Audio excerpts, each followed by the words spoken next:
네, 안녕하세요. 저는 미디어 커뮤니케이션 학과 석사 1기 박이명입니다. 제가 발표할 내용은 제5장 대인 커뮤니케이션입니다.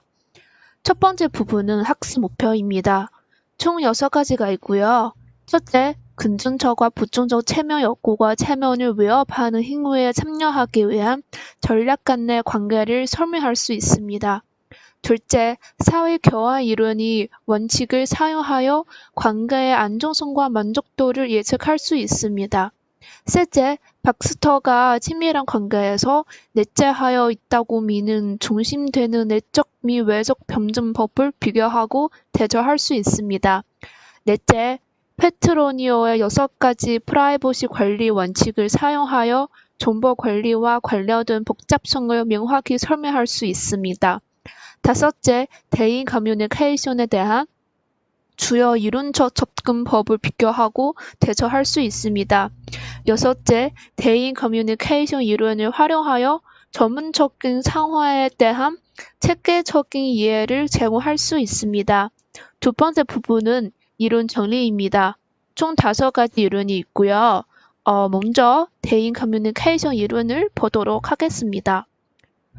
대인 커뮤니케이션은 상황과 참여자 수에 따라 주어진 상호 작품의 인격성 또는 인지된질의 정도에 따라 그리고 목표 접근법의 관점 등 여러 가지 방식으로 정의되었습니다. IPC 이론을 검사하기 위해 연구자들은 IPC가 이러한 맞는 정의를 포함하다고 주장합니다. IPC에는 두 상호 의존적인 사람 간의 메시지가 포함하여 특히 관계를 시작, 정리, 유지 또는 촉진하기 위한 IPC 메시지가 제공되는 방식에 초점을 맞춥니다. 다음에 공순 이론을 설명하도록 하겠습니다. 공순 이론은 특히 당황하거나 수치스러운 상황이 예기치 않게 발생할 때 개인이 어떻게 그리고 왜 촉진, 보호 또는 체면 회복을 시도하려고 하는지를 설명합니다. 그리고 체면의 개념에는 긍정적인 체면과 부정적인 체면의 2가지 차원이 있습니다. 3가지 기본 가정이 PT를 지도합니다. 첫째, PT는 모든 개인인 체면 유지에 관심이 있다고 가정합니다. 간단히 말하면 체면은 원하는 자아상, 다른 사람에게 보여주고 싶은 정체성을 의미합니다. 둘째, PT는 인류가 이성적이고 목표 지향적이라고 가정하였는데 적어도 체면 치레의 욕구를 만족시키는 면에서는 그렇습니다. 즉, 체면을 유지한 상태에서 자신의 관계형 및 과업 지향형 목표를 달성하기 위해 선택하고 의사소통 결정을 내릴 수 있습니다. 마지막 가정은 체면이 상호 구성되는 유지된다는 이해에도 불구하고 일부 행동이 근본적으로 체면 손상 행위입니다. 이러한 체면 손상 행위에는 사과, 칭찬, 비판, 요청, 또 그리고 그 위협과 같은 일반적인 행동이 포함됩니다. 앞서 언급했듯이 체면은 타인에게 보여주고자 하는 자아상이며 다른 사람이 자신의 체면 필요로 한다는 사실을 인정하고 것입니다. 이러한 바람직한 자아상을 만들고 유지하기 위해 개인은 FTA를 방해하거나 최소화하는 특정한 메시지 체면 유지를 사용해야 합니다. 공성과 관련된 체면 유지 전략에는 예방 및 교정의 2가지 범주가 있습니다.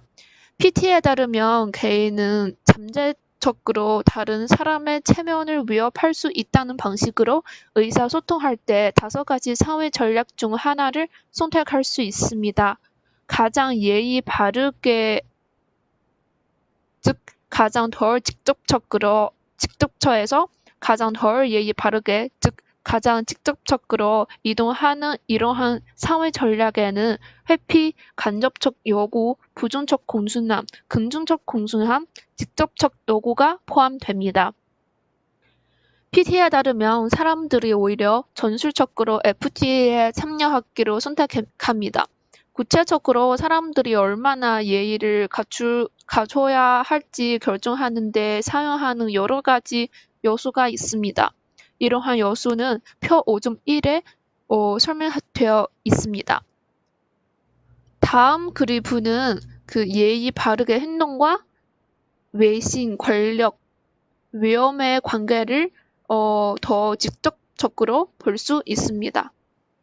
FTA에 참여하기 위한 각 전략은 긍정적이고 부정적인 결과가 있습니다. 우리는 또한 긍정적인 체면과 부정적인 체면에 대한 그 이해를 문화에 따라 특정한 관계 내에서 그리고 심지어 개인의 사이에서도 어느 정도 다르다는 것을 강조해야 합니다. 간단히 말해서 공순이론은 체면의 개념을 강조합니다. 첫 번째 이론은 사회교환 이론입니다. 사회교환 이론은 관계 요지를 설명하고 예측하는 데 사용되는 광범위한 접근 방식입니다. SET는 개인이 다른 사람을 끝내면서 개인 관계를 지속하고 발전시키는 시기와 이유를 명확히 말합니다. 또한 이 이론은 요지학기로 선택한 관계에 얼마나 만족할 것인지를 고려합니다. 세 가지 가정이 SET를 지도합니다. 첫째, 개인적 관계가 혜택을 얻기 위해 얻은 혜택과 비용을 비교하는 기능이 있습니다. 둘째, 사람들은 비용을 줄이면서 그 혜택을 최대한 활용하기를 원합니다. 이것은 미니맥스 원리로 알려져 있습니다. 마지막으로 인간은 선천적으로 이기적입니다. 따라서 인간으로서 가장 먼저 자신을 찾는 경향이 있습니다. 세 가지 핵심 구성 요소가 SET를 구성합니다. 첫째, 비용 대비 보상의 비율입니다. 이것은 간단한 수학 방정식으로 나타낼 수 있습니다. 보상 빼기 비용은 결과입니다. 사람들은 그 보상이 비용보다 더 많아져서 긍정적인 결과 가치를 얻기를 바랍니다. 그러나 개인이 혜택보다 더 많은 단점을 나는 관계를 인식하면 부정적인 결과값을 발생할 것입니다. SET의 두 번째 핵심 요소는 비교 수준입니다. 비교 수준은 한 사람이 특정 관계에서 받은 것으로 기대하는 보상을 나타냅니다. 관계에서 비용보다 더 많은 보상을 인식하고 이것이 관계에 대한 기대와 일치하거나 초과하는 경우 SET는 만족을 예측합니다. 반대로 현대 관계에서 비용보다 더 많은 보상을 인식하지만 현재 보유한 것보다 더 많은 보상을 받은 것으로 기대되는 경우 불만을 예측합니다. 마지막 핵심 구성 요소는 그 대안의 비교 수준입니다.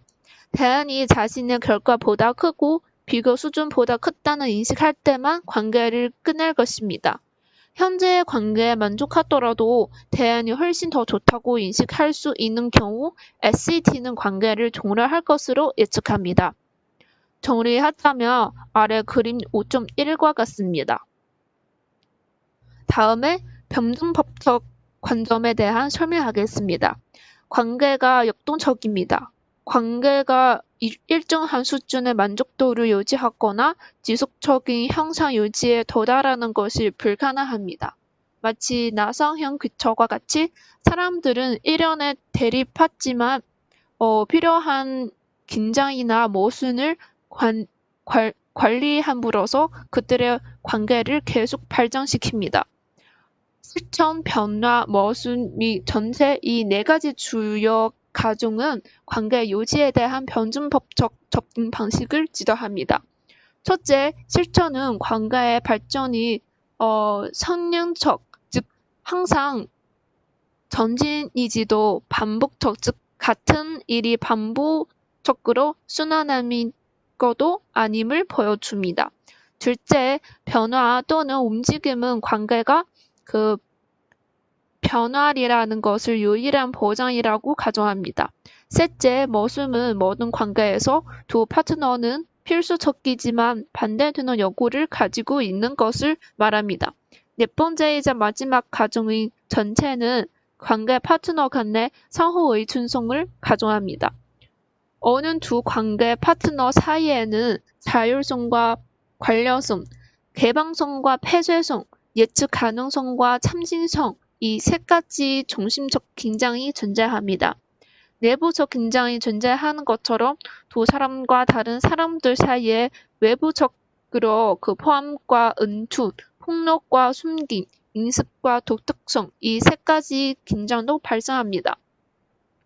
내부적 긴장과 외부적 긴장의 주요 차이점은 내적 변증법분 관계에서 두 사람의 경쟁적 요구만을 포함한다는 것인데 외적 변증법은 두 사람은 그들의 삶에서 다른 사람들과 상호작용할 때 나타납니다. 관계를 관리하거나 유지하려면 이러한 긴장을 관리해야 합니다. 내부적 및 외부적 긴장을 처리하는 데 사용되는 네 가지 주요 전략이 있습니다. 선회 전략에는 한 극을 선호하거나 다른 극을 희생하는 것을 포함합니다. 순환은 지금 한 극이나 욕구를 청조하고 나중에 다른 극을 충족하도록 이동하여 왔다 갔다 대처하는 전략입니다. 세분화는 특정 문제가 한 극이나 요구에 적합하게 하고 다른 문제가 반대 극에 적합하도록 관계를 구분합니다. 통합은 여러 가지 병형을 포함하며 보다 만족스러운 경험을 만들기 위해 두 극의 측면을 통합하는 데 전제됩니다. 마지막 이론은 커뮤니케이션 프라이버시 관리 이론입니다. 이 이론의 기본 전제는 사람들이 프라이버시를 공개할 시기와 은폐할 시기를 결정하는 데 도움을 주기 위해 의사 결정 규칙을 만든다는 것입니다.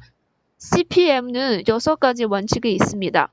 첫 번째, 공적, 사적, 병정법적 긴장입니다. 방금 논의한 바와 같이 병정법적 긴장은 관계에서 경쟁하는 요구를 의미합니다. CPM의 경우 프라이버시를 공개하고 숨기는 것이 가장 큰 긴장입니다. 두 번째 주요 원칙은 프라이버시의 특성에 관한 것입니다. CPM은 자기 공개에 관한 연구로부터 비롯됐기 때문에 이 이론은 프라이버시를 다른 사람이 접근할 수 없는 정보로 정의합니다. 다음으로 CPM은 프라이버시 공유에 대한 이러한 결정이 특정 프라이버시 규칙에 따라 교체됐다는 것을 제안합니다. 프라이버시 공유에 대한 우리의 결정은 표 5.3에 요약된 5가지 결정 기준에 따라 결정됩니다. 자, 네 번째 원칙은 경계를 주목한다는 것입니다. 경계의 은유는 양면의 시가적 표현을 제공하기 위한 것입니다. 한쪽에서는 정보를 자신에게만 보관하고 다른 쪽에서는 프라이버시를 공유합니다. 여러 사람이 경계를 유지해야 할 수 있다는 개념에 근거하여 CPM의 5번째 원칙을 경계 조정이며 이는 집단적 경계를 유지하는 방법을 가리킵니다.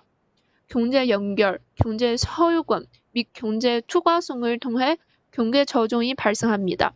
마지막으로 경제 관리가 항상 순조로운 과정이 아니어서 프라이버시 관리 규칙이 명확하지 않을 때 발생하는 경계 격동의 개념을 개발했습니다. 더 직접적으로 보면 다음 그림과 같습니다. 종합하면 이 6가지 원칙은 정보 관리와 관련된 복잡성을 명확히 합니다. 이런 부분은 여기까지였습니다. 그 다음에 시각화 부분입니다. 먼저 연구 문제 1은 텍스트 중에 나온 단어의 빈도에 관한 연구입니다. 문적의 그림을 보시면 영문 텍스트 중에 relationship, information, individuals는 그 빈도가 높은데 한문 텍스트는 privacy, 파트너, communication 등 단어의 빈도가 높습니다. 연구 문제 2는 같은 단어 중에 어느 단어가 문장의 내용을 더 반응할 수 있는지 표현합니다. 예를 들어 수행할이라는 단어가 2번 문서와 33번 문서에 나오거든요. TF-IDF를 보면 첫 번째 단어의 수치가 더 높아서 2번 문서에 나온 수행할이라는 단어가 이 문장의 내용을 더 잘 표현하는 뜻입니다. 연구 문제 4는 토픽 모델링이라는 것이고요. 이것은 어떤 문서가 우리 전혀 모르는 상태에서 그때 우리는 수학적으로 단어 간의 연결 정도가 군집으로 표현하는 것입니다. 첫 번째 그래프를 보시면 individuals, relationship, private, others 같은 단어를 나오잖아요. 그러면 이것은 이론적인 부분과 연관도가 있다는 것을 예측합니다. 두 번째 그래프 중에 제슨 같은 사람의 이름이 나왔어요. 그러면 이 부분은 이론을 설명하려고 예체 이야기나 스토리텔링과 관련 것을 예측합니다. 연구 문제 4는 감정 분석입니다. 페이퍼 아이디는 줄번호고 그 매출에는 포지티브에서 네게티브 단어의 기수를 빼는 거예요. 양수를 나오면 긍정적이고 음수를 나오면 부정적입니다. 그럼 전체적으로 보시면은 음수보다 양수 더 많아서 어느 정도에서는 긍정적인 문서를 볼 수 있습니다. 제 발표는 여기까지였습니다. 감사합니다.